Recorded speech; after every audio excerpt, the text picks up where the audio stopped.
Assalamualaikum warahmatullahi wabarakatuh. Kembali lagi dengan saya dalam Komara 26 Petuah Wingit. Hari ini aku akan membahas tentang anak indigo.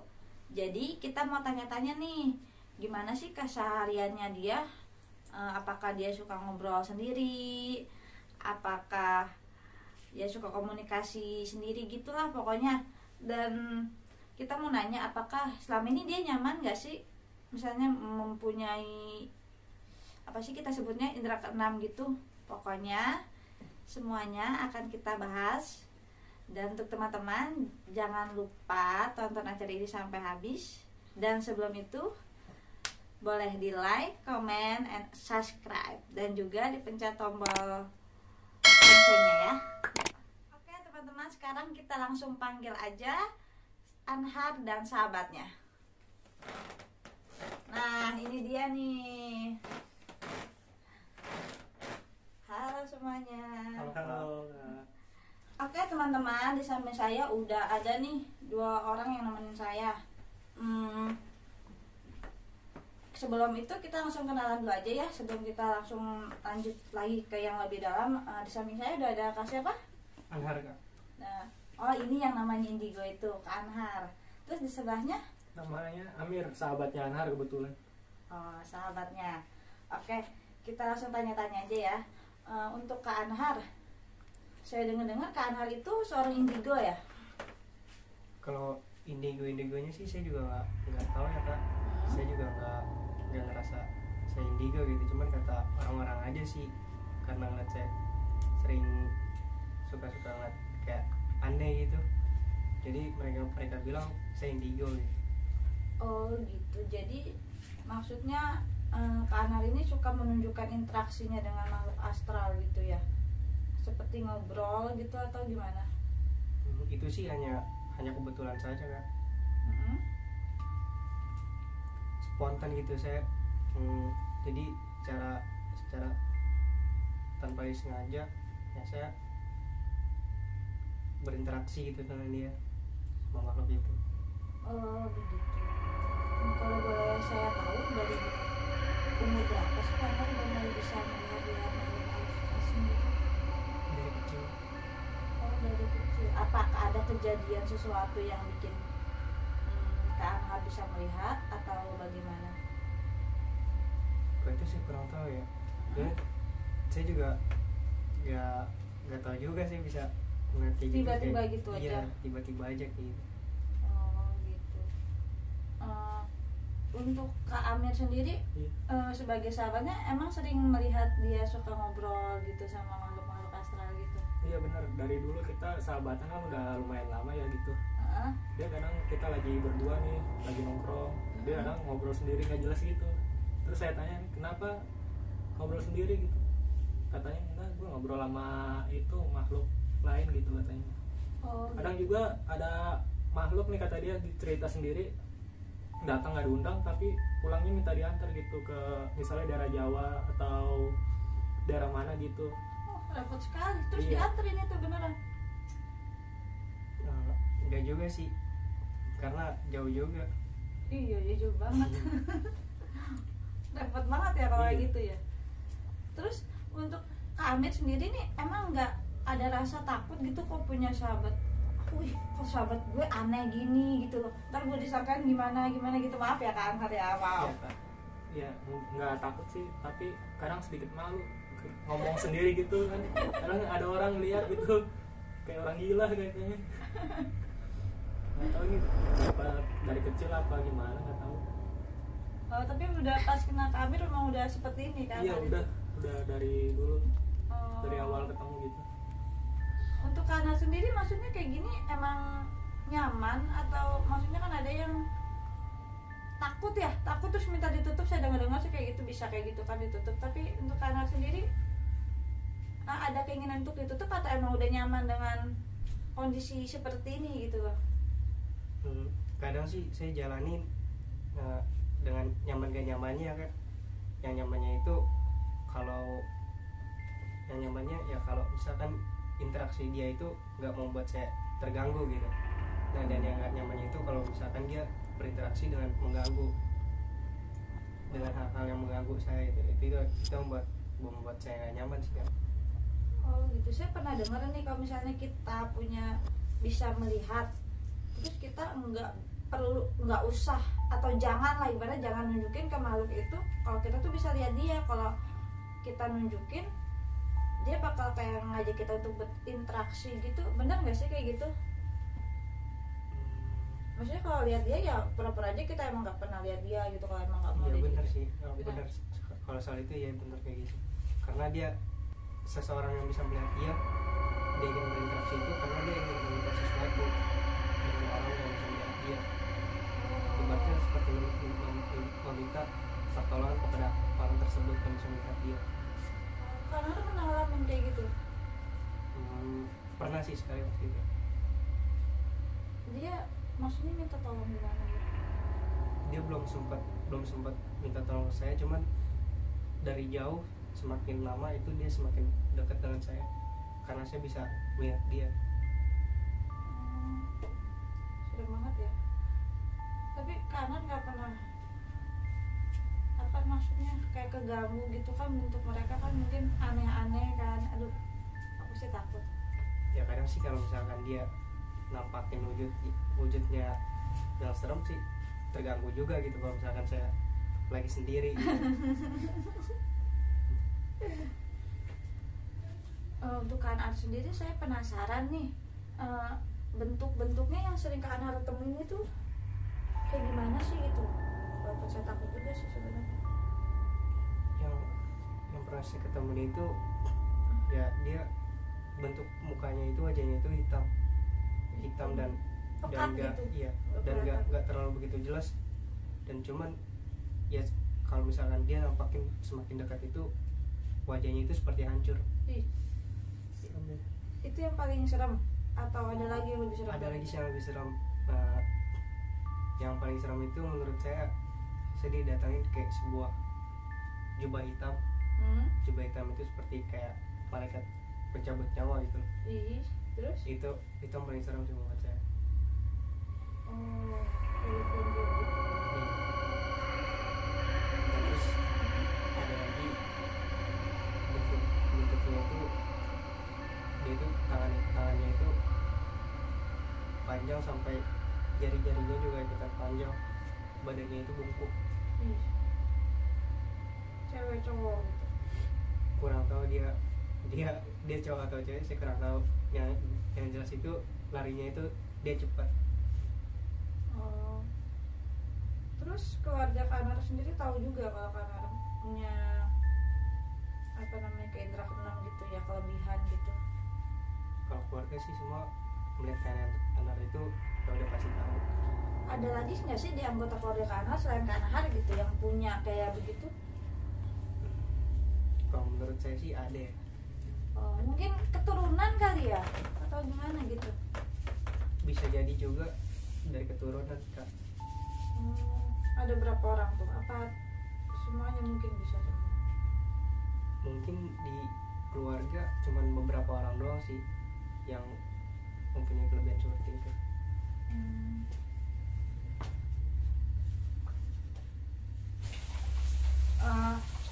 Untuk sahabat Komara channel di rumah, yang bikin aku penasaran sih ini kan tadi kata Kak Ana sendiri tuh mimpinya berkali-kali ya. Setahu aku itu kalau mimpi berkali-kali itu kayak sesuatu yang nggak lazim, iya nggak sih? Apa itu kayak bukan bunga tidur biasa, kayak emang kayak ada pertanda gitu nggak sih teman-teman semua? Kalau menurut saya sih mimpi itu ya kayak memberikan sebuah petunjuk gitu, atau pertanda, bisa itu kabar buruk atau kabar baik. Dan dalam mimpi yang saya lihat itu juga, mimpi itu mimpinya tentang kehancuran bagi bumi dan juga bisa membahayakan bagi umat manusia. Jadi dalam artian kalau dari hati nurani Kak Anhar sendiri itu kayak mimpi itu lebih menjerumus atau lebih menjurus ke yang ada musibah gitu. Mungkin dalam hati saya sih, dalam firasat saya akan ada sesuatu yang buruk, akan ada sesuatu yang buruk. Mungkin ada kaitannya nggak sih sama Gunung Semeru nih yang baru-baru meletus itu? Mungkin bisa jadi juga sih ya. Mungkin bisa jadi juga.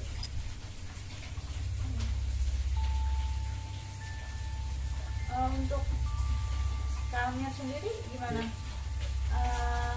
Kan kamu tahu nih Kak Amir punya kelebihan dan suka ngalamin pokoknya interaksi sama yang nggak lazim gitu lah pokoknya di depan umum. Kak Amir masih mau nih temenan sama Kak Amir? Ya kalau masalah teman sih kita sih mempertahankan ya, walaupun ada sedikit kelebihan dari Anhar gitu. Kita juga sering konsultasi ke pengajian atau ustadz gitu, menanyakan gimana nih solusinya untuk Anhar sendiri, apakah harus ditutup atau enggak. Terus kata Pak Ustadz itu menjelaskan kalau orangnya ini ikhlas menerima dan gak takut, gak usah ditutup, itu gak apa-apa katanya gitu. Oh jadi Kak Anhar lebih memilih untuk tetap membuka mata batinnya gitu. Iya, dia lebih memilih tetap membuka mata batinnya. Untuk Kak Anhar sendiri boleh cerita nggak sih? Aku masih penasaran nih, ada cerita apa gitu yang paling menyeramkan gitu, misalnya Kak Anhar lagi di manakah gitu, buat bagi-bagi ke teman-teman semua. Cerita yang paling menyeramkan itu sih pas kejadian saya hampir 1 bulan ya. Hampir 1 bulan itu saya sadar. Yaitu di laut. Di laut? Iya, saya habis yang dari laut itu awalnya saya main-main sama teman saya. Itu usia berapa itu? Sekitar 10 tahun. 10 tahun. Oke. Nah, saya lagi main sama teman saya gitu. Nah, tiba-tiba saya kebelet ingin buang air kecil. Nah, dan saya kan juga udah ada pikiran juga nggak enak kalau misalkan saya buang air kecil itu langsung ke air lautnya, itu mungkin bisa ada buruknya juga. Dan saya memilih untuk buang air kecil itu di pasir, jadi tidak langsung terkena ke airnya. Terus Pas saya langsung buang air kecil itu, saya nunduk ke bawah, itu saya mengotori sebuah batu hitam yang bercahaya berkilau, cuman berkilaunya itu warna hitam. Oh, tapi pas sebelumnya nggak lihat kan, nggak sempat lihat ada gitu kan. Terus Pas lagi saya sedang ngelakuin itu, dalam hati saya ingin berniatan ingin mengambil batu itu, saya ingin mengambil, cuman saya tahan, saya jeda. Selesai itu saya ingin ambil, dan dalam hati itu juga mungkin kalau saya ambil bakal bisa jadi saksi. Dalam hati ya kayak gitu. Nggak pikir anak-anak kecil. Oke, terus Iya, pas saya udah selesai buang air kecil, saya nunduk lagi ke bawah, itu batunya udah nggak ada. Terus ada perasaan gimana gitu, merinding-merinding. Itu pas batu langsung hilang itu sekitar 15 menit saya diam di tempat sampai saya dipanggil sama teman saya belum nyamperin ke teman saya, sampai saya ditarik baru saya pindah dari tempat itu. Oke, nggak sadar gitu atau emang jadi ya maksudnya atau kayak kehilangan kesadaran gitu? Saya di situ memikirkan batu itu tersebut, batu itu hilang kemana. Oke, terus Nah, pas kejadian itu saya juga udah kayak mikirin kayak kedepannya saya ini bakal kayak gimana gitu ya. Saya juga pasti bakal nanti ditanya gitu sama orang, kamu sama siapa kesini, berapa orang, siapa aja. Nah, di pikiran saya itu juga terlintas seperti itu, kamu nanti bakalan kedepannya bakal seperti ditanya ini. itu kejadian? Iya, kejadian. Dan itu saya juga sadar juga sih. Kak Anhar, saya udah dengar dari sahabat-sahabatnya Kak Anhar, dari saudara-saudara Kak Anhar, kalau misalnya waktu Kak Anhar itu kehilangan kesadaran, jiwanya Kak Anhar itu udah dibawa ke dunia lain ya. Teman-teman, aku pengen kasih tahu tapi kayaknya mendingan sahabat langsungnya aja kali ya yang lebih tahu. Coba diceritakan kepada teman-teman di rumah. Ya jadi ceritanya begini, saya lagi jalan-jalan itu di pinggir laut itu. Nah kebetulan si Anhar ini kelihatan lagi bengong gitu. Terus abis itu saya langsung bawa pulang.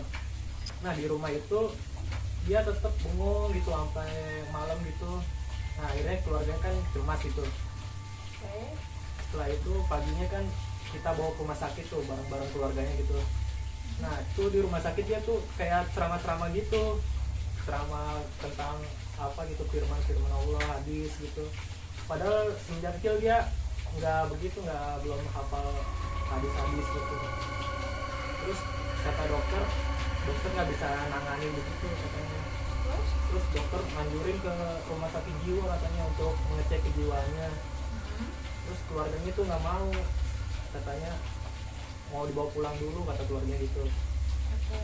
Nah setelah itu kita cari info-info tentang ustadz atau kiai gitu yang tahu gitu ya. Setelah itu kita datangi beberapa kiai tuh, ada yang tahu, akhirnya ada yang tahu tuh ya, satu kiai katanya si Anhar itu jiwanya udah dibawa sama penunggu laut yang dekat dia apa, saya temuin dia gitu. Katanya itu jiwanya udah dibawa, terus sekarang yang di tubuh dia itu bukan jiwanya dia gitu, jadi ada makhluk lain gitu ya. Jiwanya begitu. Iya. Terus kalau boleh tahu gimana maksudnya bisa Anhar kembali seperti semula? Apakah ada pengajiannya? Tadi kan sempat dibawa ke Ustadz kan? Kalau rumah sakit nggak bisa kan? Iya nggak bisa. Bisa ceritakan bagaimana Anhar bisa kembali lagi seperti semula? Ya jadi begini, kata kiai itu kan kejadiannya di tempat, kita sebut aja ya tempatnya, yang nggak apa-apa ya. Oh, boleh. Iya, di PLTU dekat Ancol gitu ya. Oh, oke. Ya, kata kiai itu kita harus bawa dia ke situ lagi. Nah dia harus mandi di air laut itu supaya jiwanya kembali gitu, kata kiai itu. Oh gitu. Iya. Terus setelah dilakukan pemandian, ibarat kata mandi di situ langsung atau harus beberapa kali dulu supaya dia kembali? Ya prosesnya lumayan agak lama ya gitu ya, sekitar seharian lah, hampir lah seharian gitu. Oh seharian itu Iya. apakah didampingin sama Pak Ustadznya itu dilakukan juga ada ayat-ayatnya yang dibaca atau gimana, ada ritual Iya. ritualnya gitu? Benar-benar Pak Ustadz itu ikut ke sana, Heeh. terus dia ya tau lah bacanya apalah ya, nggak tahu kita ya, soalnya saya nggak boleh mendekat gitu dari kejauhan. Oh begitu. Terus setelah itu alhamdulillah ya bisa kembali lagi. Alhamdulillah ya. Untuk anak sendiri waktu saat itu karena benar-benar nggak bisa ngerasain atau apa-apa atau bagaimana gitu? Ini sih yang teman saya bicarakan itu seperti kayak mimpi. Mimpi. Ya, jadi ini saya sadar cuma hanya beberapa menit, atau udah nggak ada. Ntar tiba-tiba sadar lagi udah entah itu hari apa itu saya juga nggak tahu. Tapi nggak ada kayak anak misalnya dibawa ke tempat mana gitu, jadi kayak apa sih, kayak rohnya doang dibawa gitu terus ke suatu tempat gitu, nggak ada perasaan kayak gitu? Kalau itu sih saya nggak tahu. Itu berarti kejadian udah lama ya, dari karena umur berapa, 10 tahun tadi ya? Iya, itu Berarti mulai dari situ karena udah mulai dapat indigo atau menjadi indigo atau sebelumnya? dulu sih udah juga. Karena saya bisa ngeliat hal-hal itu udah emang dari kecil. Oh lama banget ya. Berarti banyak banget ya, maksudnya pengalaman-pengalaman dari Kak Anhar itu sendiri ya tentang makhluk-makhluk gaib itu. Sebenarnya sih bukan banyak lagi, udah setiap harinya ya udah emang udah kayak diri juga sih. Jadi bahkan dari saya keluar pergi atau dari mau kamar mandi, mau tidur itu ada aja gitu interaksi dari mereka. Oh gitu. Tapi saya nanya nih sebagai ibarat kata manusia yang punya rasa takut, Kak Anhar pernah nggak sih takut gitu? Kalau rasa takut sih iya ada. Itu kalau rasa takut itu kalau saya lagi sendiri gitu, misalkan di kamar atau misalkan di mana, kalau misalkan dari energi dia ingin berinteraksi, ingin mewujudkan gitu ya, saya lebih baik berpaling dari dia gitu. Kalau misalkan dia udah berwujud itu, saya lebih baik membuka, berpaling. Dia menyapa, ya udah saya diamkan saja. Oh, kayak pura-pura nggak lihat gitu. Iya. Tapi karena benar, maksudnya nggak mau untuk menutup mata batin, kan bisa kasih gitu tuh kalau emang benar-benar nggak kuat. Saya sih ya, terima aja udah kayak gitu. Sejauh ini masih mau oke lah, maksudnya masih bisa diatasi gitu ya. Iya. Oke, seru ya, seru sih dengerin ceritanya. Dan mungkin lain waktu bisa ya, aku minta Kak Nur untuk cerita lagi. Mungkin juga teman-teman di rumah juga pengen dengar lagi kan nama cerita-ceritanya, penasaran.